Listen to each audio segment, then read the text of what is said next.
So I know a couple of y'all on here have wondered, who are these people that are attacking IGN, Assassin's Creed, Ubisoft, and all these other companies.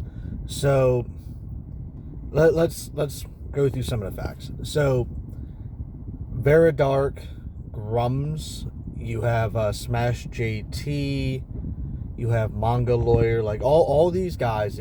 It's a group. It's a collective group that communicates among themselves, and they purposely attack certain targets. So they go after whatever they consider woke, and for the most part, it is run by Grummz or is run by Smash JT. I've noticed that both of them normally call the shots on what they tend to do. But what ends up happening is that they purposely pick a target and they will make their own content. They will make their own controversies. They will make their own videos. They'll do whatever they have to do to make money. Because believe it or not, every one of them except for one is a YouTuber. They literally have to make controversy to actually get views, to actually get paid. Now, on that note, they've been known to attack gaming journalists. They've been known to attack companies, CEOs, directors, whoever their target has to be. They pick a target and they just go after them. And I've noticed for the most part, they target women. It's just mostly what they do. It's most of the women don't seem to be as aggressive as the men in responding back to them. And they'll also go after whatever they consider woke. And it's normally involving race. Like 9 out of 10 times it's race. And for Assassin's Creed Shadows, for example, they've been going after anything in regards to Yosuke. Now, they've already been caught a couple of times about lying, about not sharing facts, about not actually researching. But they do this on purpose because they're not worried about facts. They're not worried about being right. They're worried about getting as much attention as fast as they can so they can get paid. This is a job to them. And it's more and more obvious. Like, for example, they all shared this story the other day. And the story was 100% false. It was easily proven wrong. If you just did a little bit of research, just a couple, about 5 minutes, about 5-10 minutes of research, you would have realized it was wrong.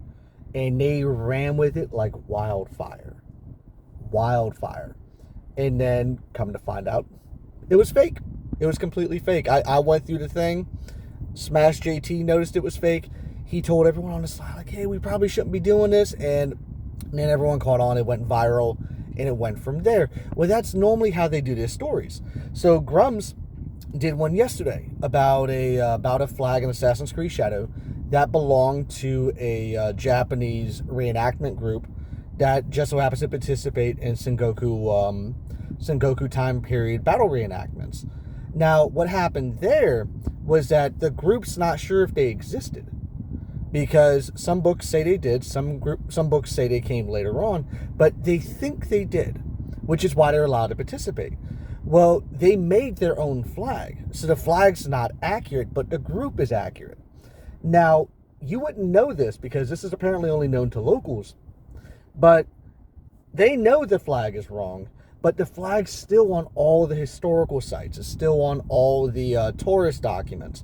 So it's a very, very easy mistake to make unless you were a local, unless you would have known, unless you would have researched every single group individually, you would have fell for that trap. Guaranteed.